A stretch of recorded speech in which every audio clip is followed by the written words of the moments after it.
ध्यानाभ्यास के लिए कृपया अपने नेत्रों को बंद कर लीजिए।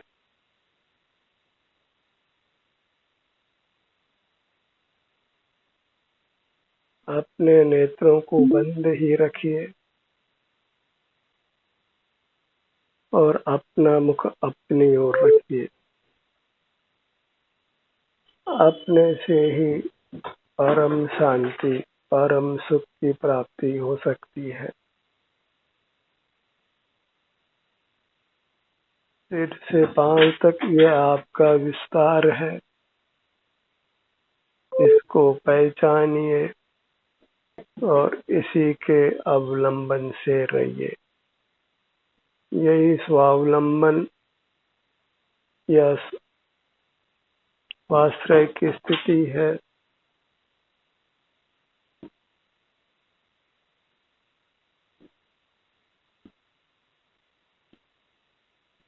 बाह्य जगत से नाता तोड़िए।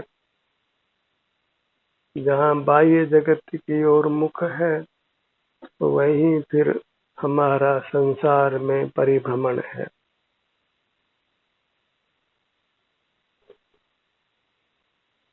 बाहर में मूर्त जगत है और वह सुख स्वभावी नहीं है।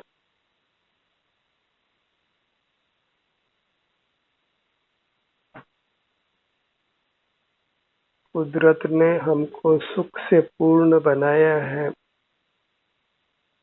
हम ही अपने सुख का उपभोग नहीं करके जड़ पदार्थों से सुख पाने का यत्न करते हैं।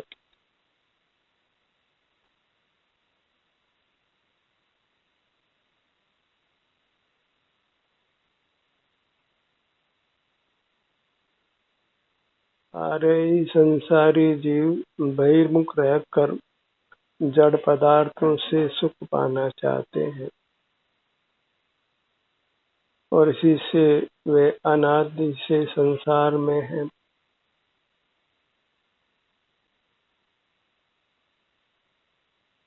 अबाउट टर्न करना है और उन्मुखता छोड़कर सोन्मुखी होना है। आप अमूर्त है, इसलिए इंद्रिय ग्राह्य नहीं, इसलिए इंद्रिय व्यापार को बंद रखना है और अपना ही एहसास करते हुए रहना है। इतने मात्र से संसार मिटता है, परमात्म पद प्राप्त होता है, अविनाशी सुख की प्राप्ति होती है।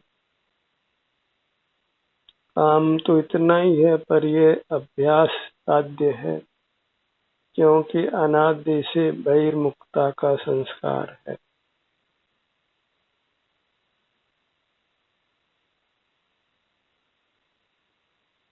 यदि मूर्त काया हमारे साथ न होती तो फिर हम क्या कर पाते, वही करना योग्य है। मूर्त काया के सहाय से हम बाह्य जगत से जुड़ते हैं, इंद्रिय व्यापार करते हैं, मन का व्यापार करते हैं, वचन का व्यापार करते हैं, काय चेष्टा करते हैं, पर पदार्थों का स्मरण करते हैं और मूर्त काय के अभाव में फिर जीव केवल अपने सुख का ही अनुभव करता है, तो वही उसका शुद्ध स्वरूप है।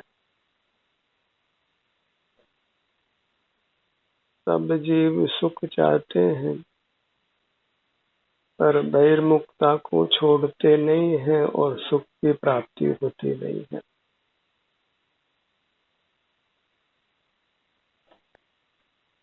और कदाचित सुख मिलता है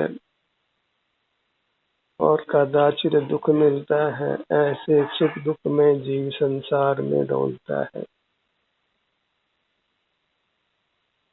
जब तक स्वास्थ्य अच्छा रहता है तो फिर उसको सुख का अनुभव होता है और स्वास्थ्य के नष्ट हो जाने पर फिर सिवाय दुख के कुछ भी नहीं रहता है।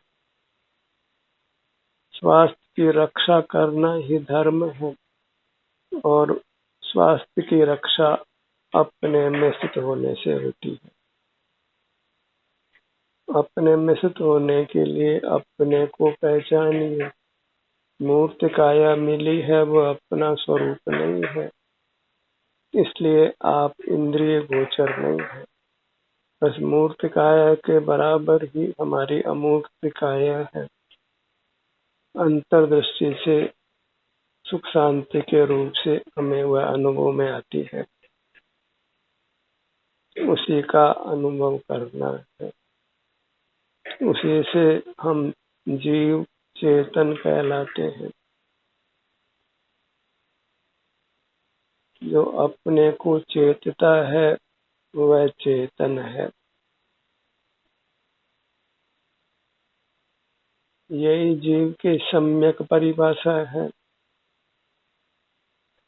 और जो पर पदार्थों का देखना जानना है वह तो मूर्त काया के संबंध से है, और संबंध मिटने पर वह मूर्त पदार्थों का देखना जानना बंद हो जाता है। इसलिए वह हमारा स्वरूप बिल्कुल नहीं है। मूर्त पदार्थों को देखने जानने से ही मूर्त का बंधन होता है, और मूर्त के बंधन से ही हमारा सुख स्वभाव नष्ट होता है।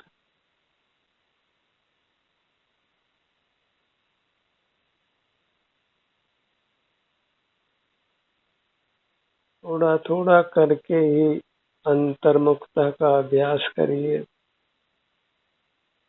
अभी निरंतर अंतर्मुख रहना संभव नहीं हो पाता, क्योंकि उसका अभ्यास नहीं है।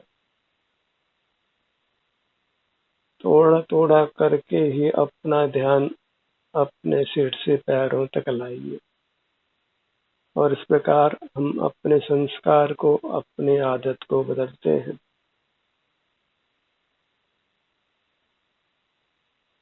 अब तक चली आई जीवन विधा से यह बिल्कुल उल्टा क्रम है। अब तक बहिर्मुख रहे हैं, अब अंतर्मुख रहना है।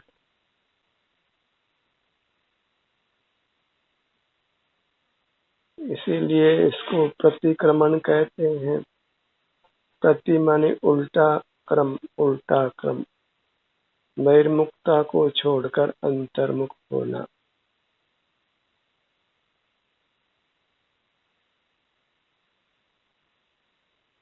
इसमें हम बाह्य विषयों का ग्रहण नहीं करते, उनको देखते जानते नहीं हैं। इसी को शास्त्रीय भाषा में प्रत्याख्यान कहते हैं। देखना जानना बंद करना।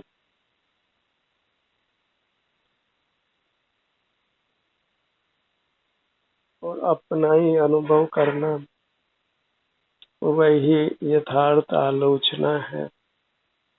आलोच्य माने देखना स्वयं का ही अनुभव करना, वही यथार्थ आलोचना है। और अब तक का किया हुआ प्रायश्चित भी वही है।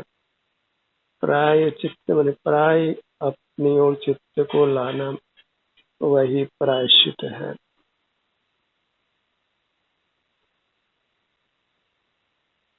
यही करने योग्य आवश्यक कार्य है।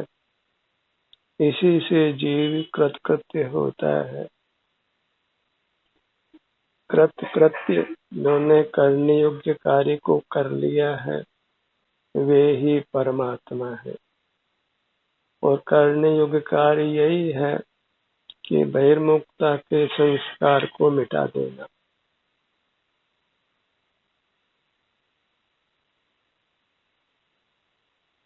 बहुत उबलता हुआ पानी भी फिर अग्नि बंद करने पर धीरे धीरे ठंडा हो जाता है। ऐसे भले अनादि से हम बहिर्मुख रहे हों, लेकिन बहिर्मुखता बंद करने पर सने सने फिर हम पूरी तरह अंतर्मुख हो जाते हैं। और अंतर्मुख होने से बद्ध मूर्त कर्म पृथक हो जाता है।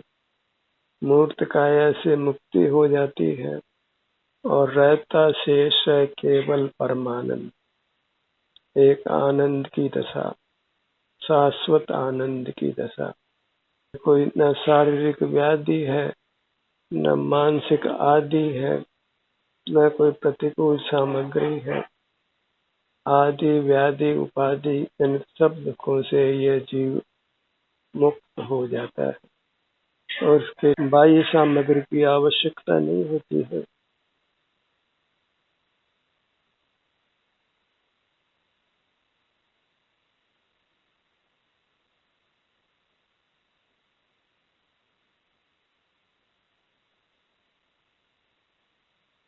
अत्यंत स्वाधीनता से ये स्वाधीन होने का काम होता है। स्वाधीनता का अनुष्ठान स्वाधीनता से ही होता है।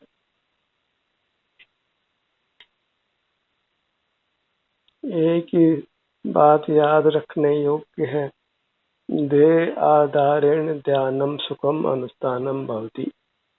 जो अपनी अमूर्त देह है उसके आश्रय से ही ध्यान होता है, उसी से सुख का अनुष्ठान होता है।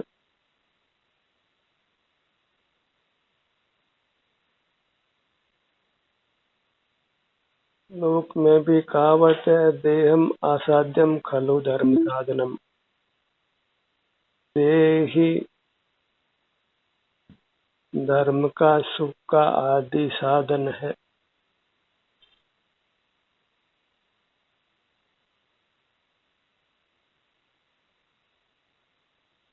लौकिक कार्य बाह्य देह के आश्रय से संपादित होते हैं और ये पारलौकिक सुख का अनुष्ठान आभ्यंतर देह के आश्रय से संपादित होता है।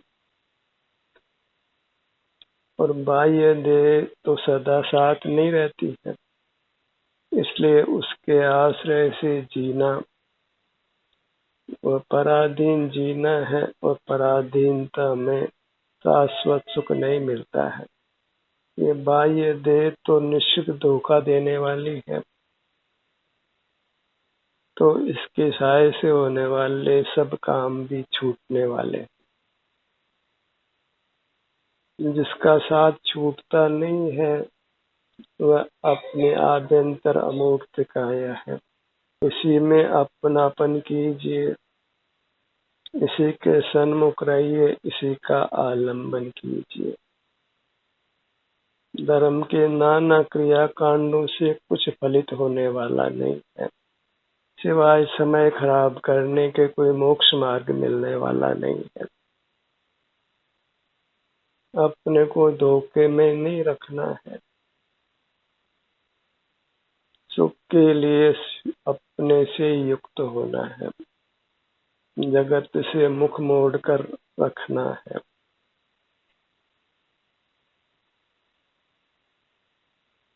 यही परमात्मा है जिन्होंने जगत से नाता तोड़ा है और अपने से नाता जोड़ा है। और जगत में जो पूर्व में परमात्मा हो गए हैं वे भी जगत में शामिल हैं। सकल पर द्रव्य है वो सब जगत है और उससे हमको नाता तोड़ना है। सिद्धांत एक ही है, परद्रव्यवादो दुःखई। पर द्रव्य के आश्रय से दुर्गति होती, स्वद्रव्यवादो सुखई। स्वद्रव्य के आश्रय से सुगति होती है और स्वद्रव्य है वह प्राप्त मूर्त शरीर के बराबर अमूर्त है और अंतर्दृष्टि से उपलब्ध होता है। उसी के आश्रय से उत्तम गति अर्थात परमार्थ सुख की प्राप्ति होती है। जीव आत्मा से परमात्मा होता है, नर से नारायण होता है और जीव शिव स्वरूप है। शिव स्वरूपो हम, मैं आनंद स्वरूप हूँ। आनंदम ब्रह्मणो रूपम, मैं आनंद के अलावा कुछ भी नहीं हूँ। जगत को देखने जानने का मेरा स्वभाव नहीं है। वह तो पराधीन भाव है जिसको हमने छोड़ना है। जगत के देखने जानने के भार से यह जीव अत्यंत मुक्त है। उसे बस अपने सन्मुख रहकर अत्यंत स्वास्थ्य और सुख की स्थिति को निरंतर भोगना है, जहाँ फिर भूख भी नहीं है, प्यास भी नहीं है, सर्दी भी नहीं है, गर्मी भी नहीं है, रोग नहीं है, बुढ़ापा नहीं है, निद्रा नहीं है, अपयश नहीं है, जन्म नहीं है, मरण नहीं है। इस स्थिति को पाने में केवल अपनी मूर्त की सहाय है। अपनी चिन्ह मूर्त है, अंतर्दृष्टि से ग्राह्य है, वही परमात्मा की मूर्त है। वही वास्तव में परमात्मा की चेतन प्रतिमा है। वो परमात्मा तो चेतन है, अचेतन नहीं है कि उनकी अचेतन प्रतिमा बनाई जाए। परमात्मा दर्शन के लिए बस अंतर्दृष्टि करना है, अपने सन्मुख रहना है, शांति को भोगते हुए रहना है।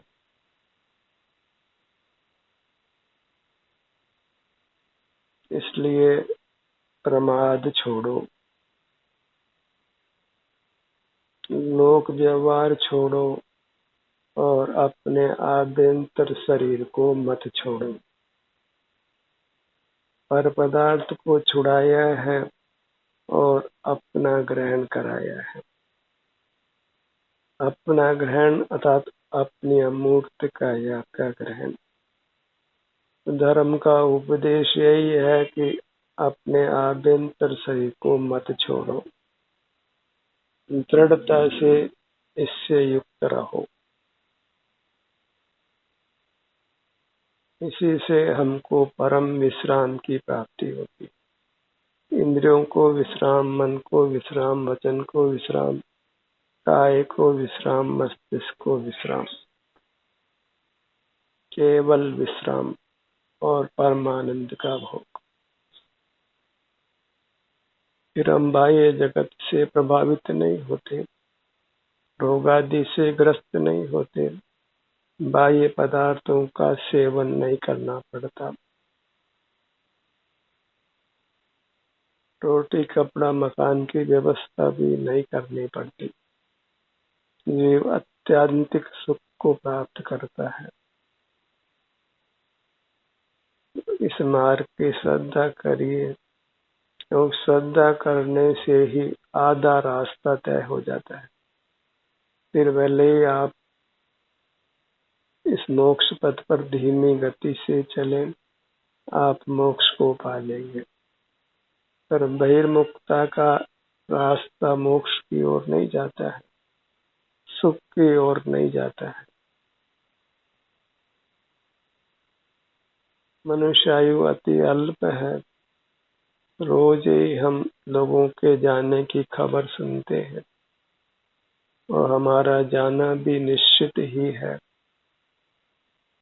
बस ये जो मनुष्य भाव मिला है अति मूल्य, जिसमें हम अपने सुख को पा सकते हैं, अपने सन्मुख रह सकते हैं, अपने संस्कार को बदल सकते हैं, आदत को बदल सकते हैं, बहिर्मुखता को छोड़ने का यत्न कर सकते हैं, जड़ पदार्थों में सुख बुद्धि छोड़ सकते हैं।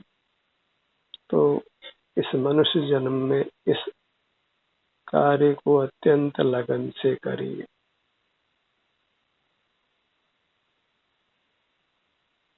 केवल पुण्य कार्यों को करने से अपनी उपलब्धि नहीं होती। जगत का भला करने से अपना भला नहीं होता है। और जगत का भला कौन कर सकता है? जो अपने सन्मुख नहीं हो उसको दूसरा कैसे सुखी कर सकता है? अगर जगत बहिर्मुख है तो उसे दुखी ही रहना पड़ेगा, कोई उसको सुखी करने में समर्थ नहीं है। जो परमात्मा हो गए हैं वे भी जगत के एक भी प्राणी को सुखी नहीं कर पाए हैं, क्योंकि सुख के लिए जीव को स्वयं ही यत्न करना पड़ता है। करे कोई भोगे कोई, ऐसी व्यवस्था कुदरत में नहीं है। हम प्रयत्न करें और मोक्ष दूसरा प्राप्त करें, सुखी दूसरा हो, ऐसा संभव नहीं है।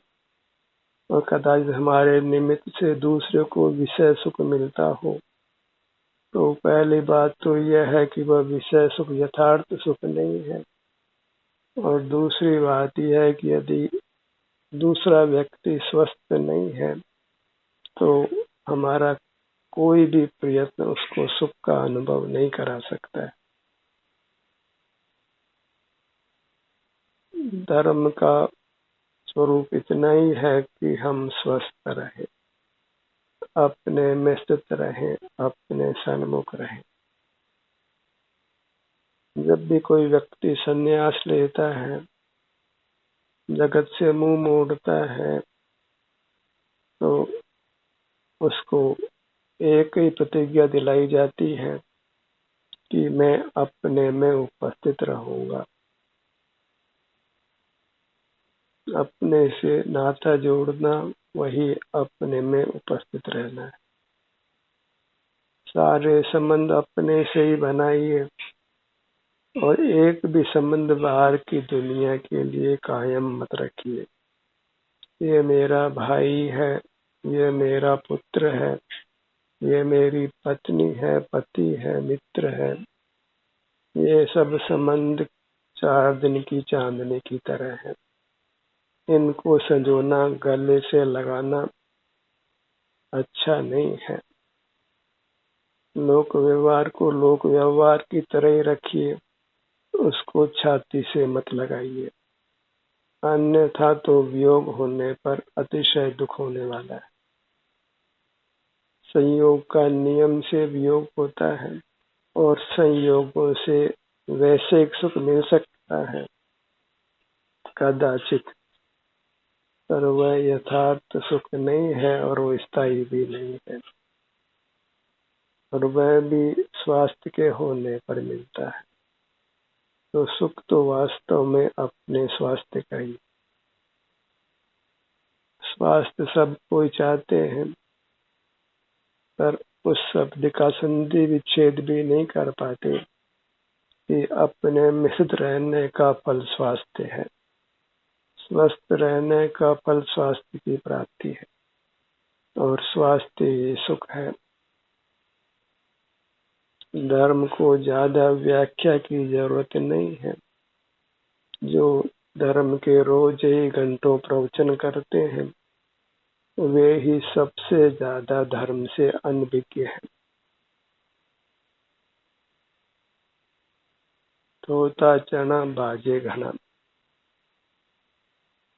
जो अधिक प्रवचन करता है, वह वास्तव में धर्म से रिक्त है। धर्म मौन रहने का नाम है।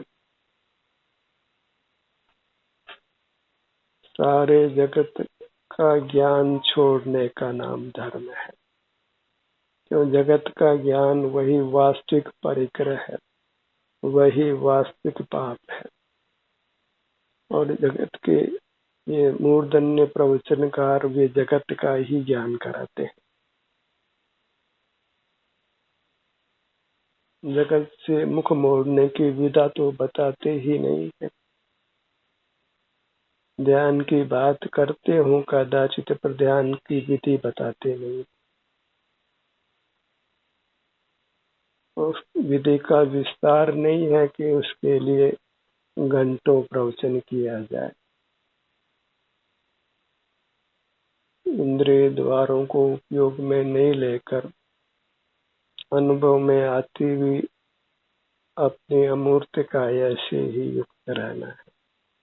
और जब हम इससे युक्त रहते हैं तो हम शांति के समुद्र हैं, आनंद के समुद्र हैं, ऐसी प्रतीति स्वयं हो जाती और अपनी महिमा आ जाती है। टंकोत्कीर्ण महिमा आती है, जैसे टांकी से किसी पत्थर की शिला पर अक्षर उकेरे जाएं तो फिर वह अक्षर मिटते नहीं हैं। ऐसे ही अपने हृदय में अपनी महिमा टंकोत्कीर्ण कर जाती है, फिर मिटती ही नहीं है। कितना ही काल व्यतीत हो, जीव अपनी महिमा को भूलता नहीं है, छोड़ता नहीं है, अपनी महिमा में ही लीन रहता है। फिर बाह्य जगत की ओर मुख करने की इच्छा नहीं होती है। जगत की ओर मुख करने से वह भयभीत ही रहता है, उसको संसार का दुख का ही स्वरूप मानता है। फिर स्वसन्मुखता को, अंतर्मुखता को निरंतर बनाने का प्रयत्न करता हुआ मोक्ष को पा लेता है, निर्वाण को पा लेता है, परमात्मा पद को पा लेता है, संसार परिभ्रमण से अत्यंत मुक्त हो जाता है। सिर से लेकर पैर तक आपाद मस्तक ये परमात्मा की मूर्ति है, वही परम शरण है। इसका विश्वास जगाइए। इसके आश्रय से परमात्म पद मिलता हो तो फिर लौकिक अनुकूलता मिलना तो सामान्य बात है।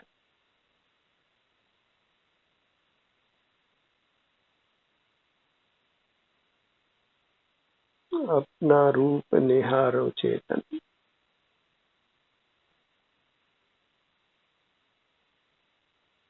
ध्यान का सत्र यहीं समाप्त होता है। आपकी सहभागिता के लिए धन्यवाद।